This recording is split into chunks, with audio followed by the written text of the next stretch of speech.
The quaint coffee shop, once Sarah's favorite escape from her chaotic life, now felt suffocating. She had come here early, hoping for a moment of peace.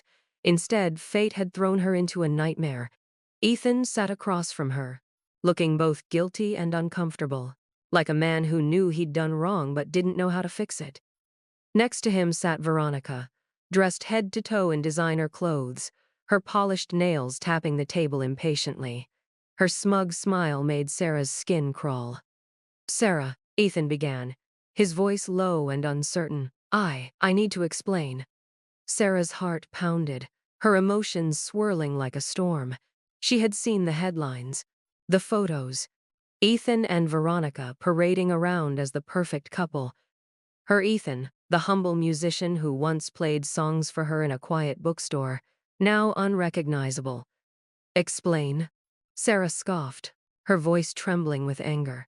"There's nothing to explain, Ethan. I saw everything I needed to see. You chose this." Ethan flinched, his eyes filled with guilt, but before he could speak, Veronica let out a sharp laugh. "Oh, please," Veronica said, her voice dripping with condescension. The little bookstore girl, clinging to a man who clearly outgrew her.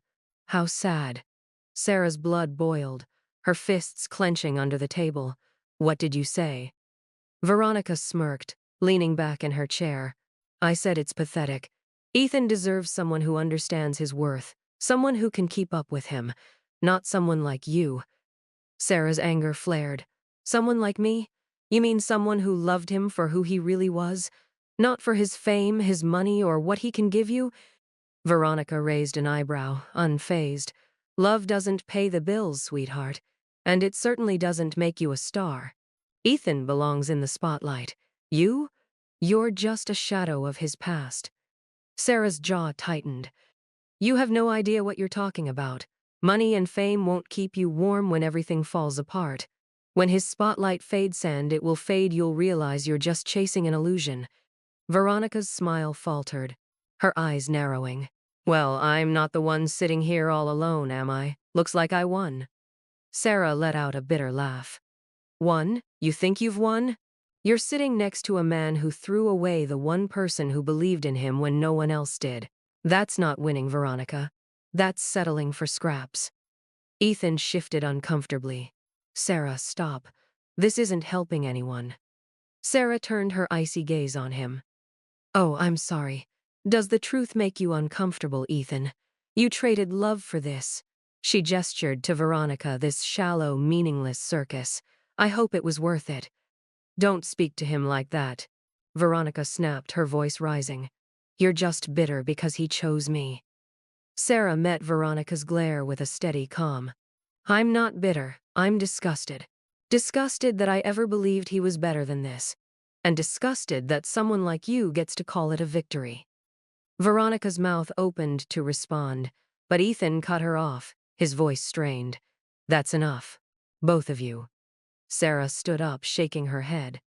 "No, Ethan, I'm done. I'm done with the lies, the excuses, and with you.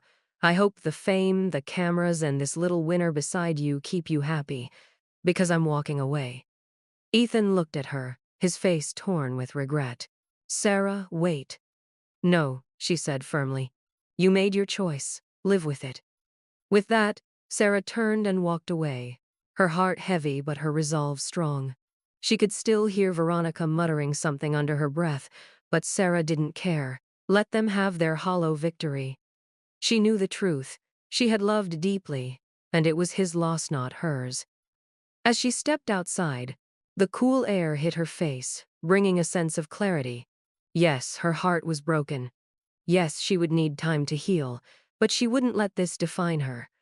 She would rebuild herself, stronger than before, and she would never let anyone make her feel small again. Behind her, the coffee shop faded into the background, along with Ethan and Veronica. They were her past. Her future would be something entirely her own.